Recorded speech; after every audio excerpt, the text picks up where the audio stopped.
This is a reading from the poem of the Man God by Maria Valtorta, Volume 2, Episode 173. The Sermon of the Mount, the Beatitudes, Part 4, 27th of May, 1945. The Sermon of the Mount continues. The crowd is growing larger and larger as the days go by. There are men, women, old people, children, rich and poor alike. The couple, Stephen and Hermas, is always present, although not yet associated with the old disciples led by Isaac. And there is also the new couple formed yesterday, the old man and the woman. They are in the very front, near their comforter, and they look much more cheerful than yesterday. The old man, to make up for the many months or years during which he was neglected by his daughter, has laid his wrinkled hand on the knees of the woman, and she is caressing it out of the inborn instinct of a morally sound woman, to be maternal. Jesus passes near them to climb up to his rustic pulpit, and while passing he caresses the head of the old man, who looks at him as if he already saw him as God. Peter says something to Jesus, who makes a gesture as if he wanted to say, "It does not matter," but I do not understand what the apostle says. Peter remains near Jesus, and Judas Thaddeus and Matthew join him. The other apostles are scattered among the crowd. Peace be with you all. Yesterday I spoke of prayer, of swearing, of fasting. Today I want to instruct you in other perfections. They are also prayer, trust, sincerity, love, religion. The first thing I will speak to you of is the right use of riches, changed into as many treasures in heaven by the good will of the faithful servant. The treasures of the earth do not last, but the treasures of heaven are eternal. Are you fond of what is yours? Are you sorry to die because you will no longer be able to look after your property, and you will have to leave it? In that case, transfer them to heaven. You may say, "What is of the earth will not enter heaven," and you have taught us that money is the filthiest thing on earth. How can we transpose them to heaven? No, you cannot take money, material as it is, into the kingdom, where everything is spiritual, but you can take the fruit of money. When you give a banker your money, why do you do it? That he may make it bear interest. You do not deprive yourselves of it, not even temporarily, that he may give you back the same amount, but out of 10 talents, you want him to give you back 10 plus 1, or even more. Then you are happy and you praise the banker. Otherwise you say, "He is honest, but he is a fool." And if instead of 10 plus 1 he should give you 9, saying, "I lost the rest," you would denounce him and send him to prison. What is the fruit of money? Does the banker sow your money and water it to make it grow? No. The fruit is given by a skillful handling of business, so that by means of mortgage deeds and loans at interest, the money is increased by the premium rightly requested for the loan of the gold. Is it not so? Now listen. God gives you earthly riches. To some people he grants a great deal, to some only as much as they need to live. And he says to you, "Now it is up to you. I have given them to you. Gain by these means an end, as my love wishes for your own good. I have entrusted you with them, but not that you may turn them into evil. Make your wealth bear interest for this real fatherland, both because of the reputation I hold you in, and out of gratitude for my gifts. And here is the method to gain this end. Do not accumulate your treasures on the earth, living for them, being cruel for them, cursed by your neighbor and by God on account of them. It is not worth it. They are never safe in this world. Thieves can rob you. Fire can always destroy your houses. Diseases of plants and animals can exterminate herds and orchards. How many things undermine your property? Whether it is real estate and unassailable, such as houses and gold, whether its nature is liable to be damaged, such as all living things, vegetables and animals, or precious cloths, they can be ruined. Thunderbolts, fire and floods can destroy houses. Thieves, blight, dry weather, rodents and insects can damage fields. Catching diseases, fever, crippling, murrain can destroy cattle. Moths and mice can ruin valuable pieces of cloth and precious pieces of furniture. Oxidization can corrode vases, chandeliers, and artistic gates. Everything is subject to destruction. But if you turn earthly welfare into supernatural good, then it becomes free from all damage by time, men, and calamities. Store up your treasures in heaven, where thieves cannot break in, and where no calamities occur. Work with merciful love for all the miseries of the earth. You may caress your money and kiss it if you wish so. You may rejoice at the plentiful crops, at the vineyards laden with grapes, at the countless number of olives which bend the branches of the olive trees, and at your prolific sheep with turgid udders. You may rejoice at all that, but not in a sterile or human way. Rejoice with love and admiration, with supernatural delight and foresight. Thank you, my God, for this money, for these crops, plants, sheep, and for this business. Thank you, sheep, plants, meadows, business, which serve me so well. May you all be blessed, because through your goodness, O eternal Father, and through yours, O things of mine, I can do so much good to those who are hungry, or are naked, homeless, sick, alone. Last year I did it for 10. This year, as I have more money, although I gave away much as alms, and the crops are more plentiful and the flocks larger, I will give twice, 3 times as much as last year, so that everybody, also those who have no wealth of their own, may partake of my joy, and bless me with the eternal Lord. That is the prayer of a just man, a prayer which, joined to your deeds, transfers your wealth to heaven, and not only keeps it eternally for you, but you will find it increased by the holy fruit of love.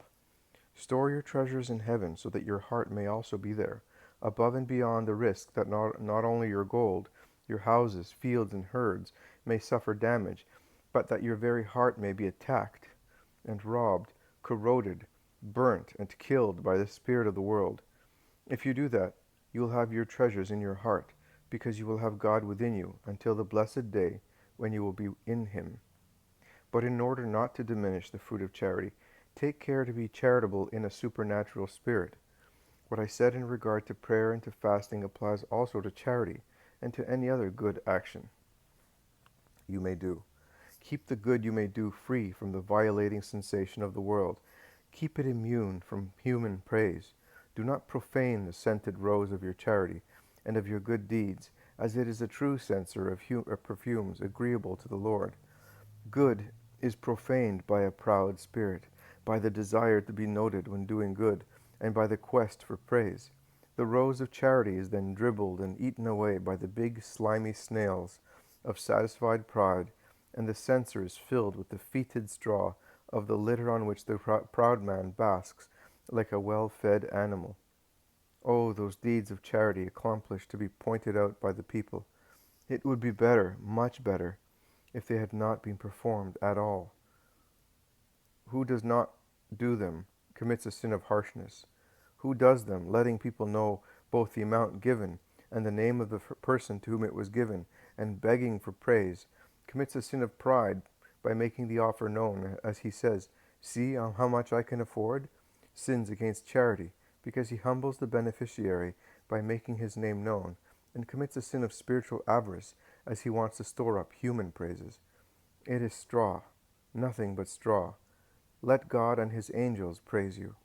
When you give alms, do not have it trumpeted before you to draw the attention of passers-by, and win their praise as the hypocrites do, who want to be praised by men, and thus give alms only when they can be seen by many people.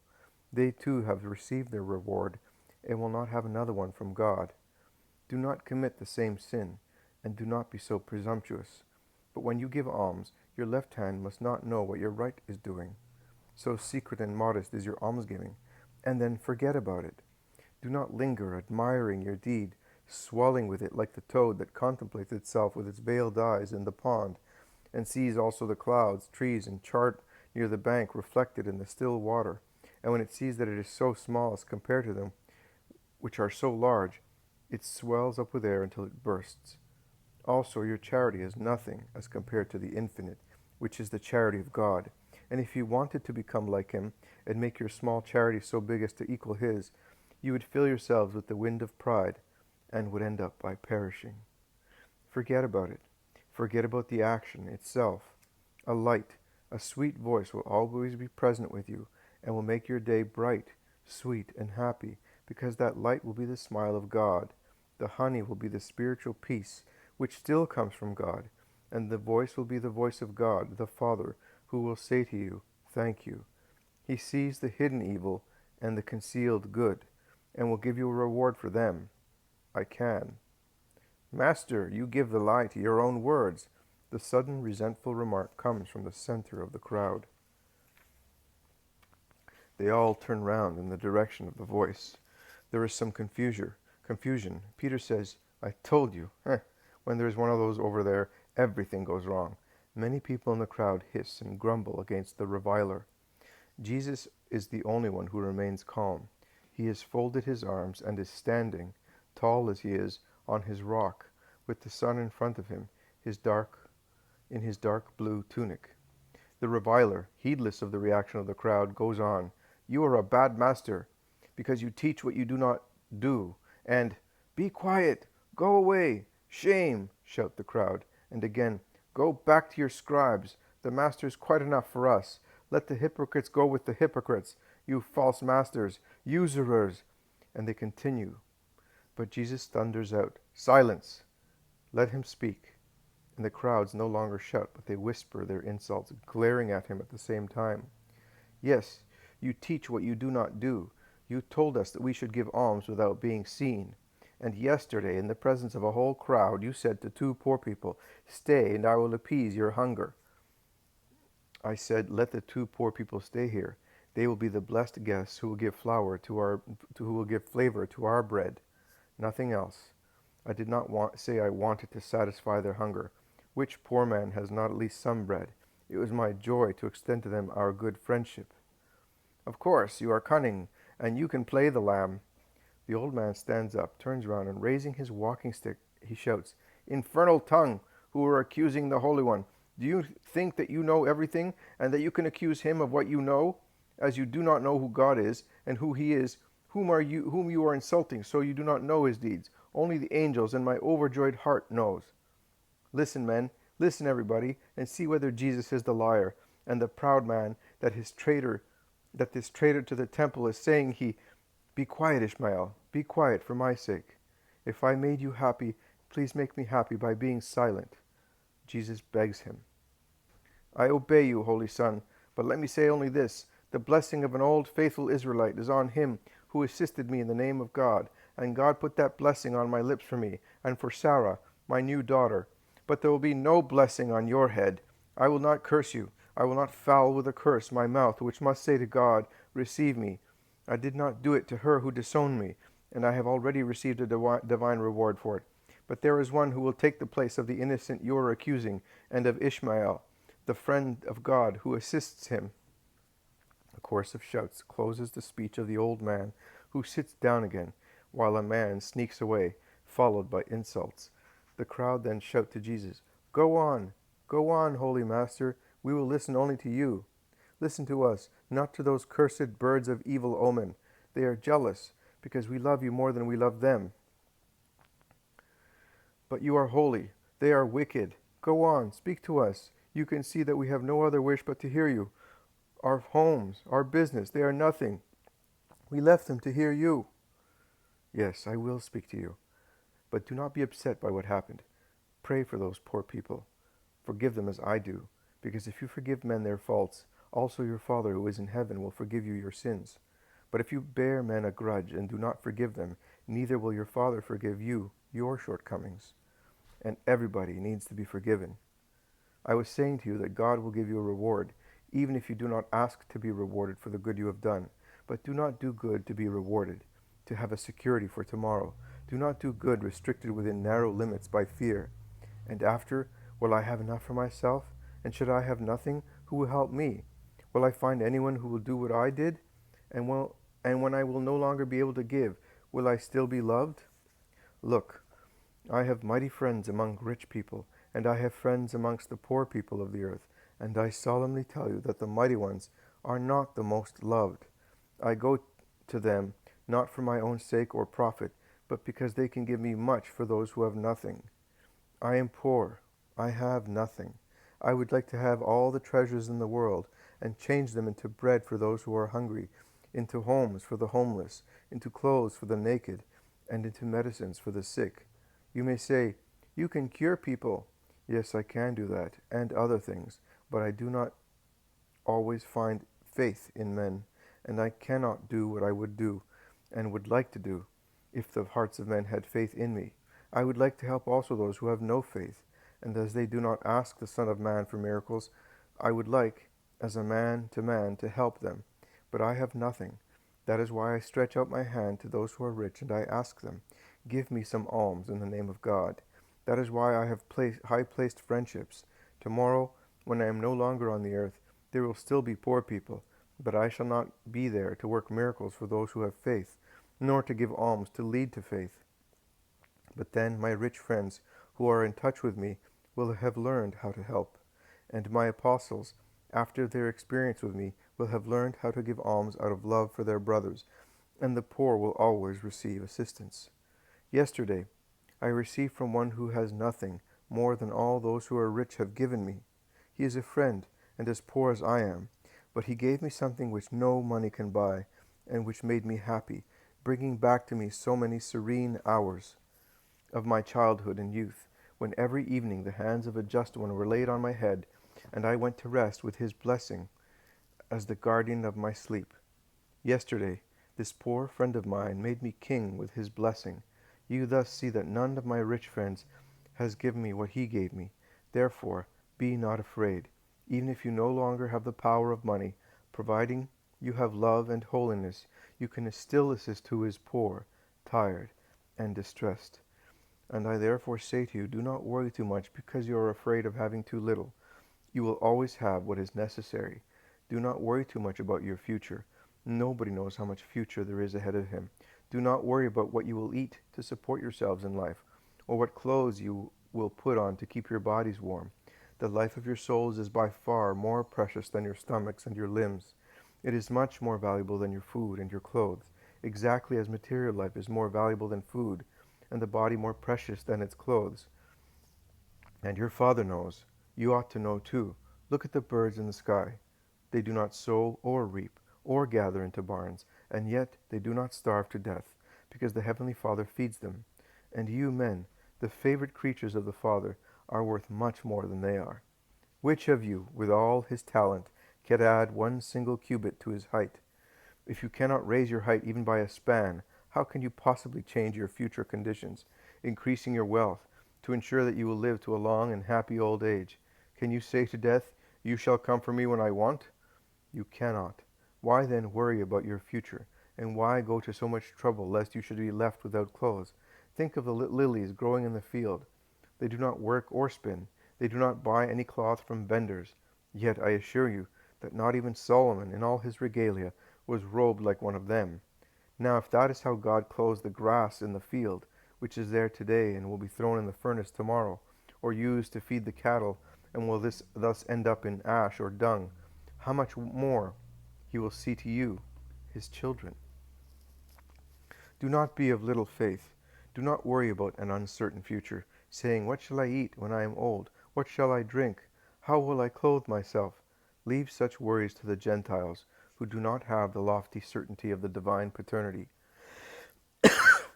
You have it, and you know that the Father is aware of your needs and loves you. Therefore trust him. Seek first what is really necessary: faith, goodness, charity, humility, mercy, purity, justice, meekness, the 3 and 4 main virtues, and all the others as well, in order to be the friends of God, and have a right to his kingdom. And I can assure you that all the rest will be given to you as well, without having to ask for it. There is no rich man richer than a saint, or any man safer than he is. God is with the saint, and the saint is with God. He does not ask anything for his body, and God supplies what is necessary. But he works for his soul, and God gives himself to him in this world, and paradise in the next one. So do not go to any trouble for what is not worth your trouble. Let your imperfections grieve you, not your scanty earthly means. Do not worry about tomorrow. Tomorrow will take care of itself, and you will take care of it when you live it. Why worry today? Is life not already quite full of yesterday's sad memories and of today's troubles, that we should feel the need to add the nightmare of tomorrow's uncertainties? Leave to each day its own trouble. There will always be in life more pains than we would wish. without adding the present pain to future ones. Always say the great word of God. Today, you are his children, created to his likeness. So say with him, today. And today I give you my blessing. May it accompany you until the beginning of a new today, of tomorrow. That is when I will give you once again my peace. In the name of God.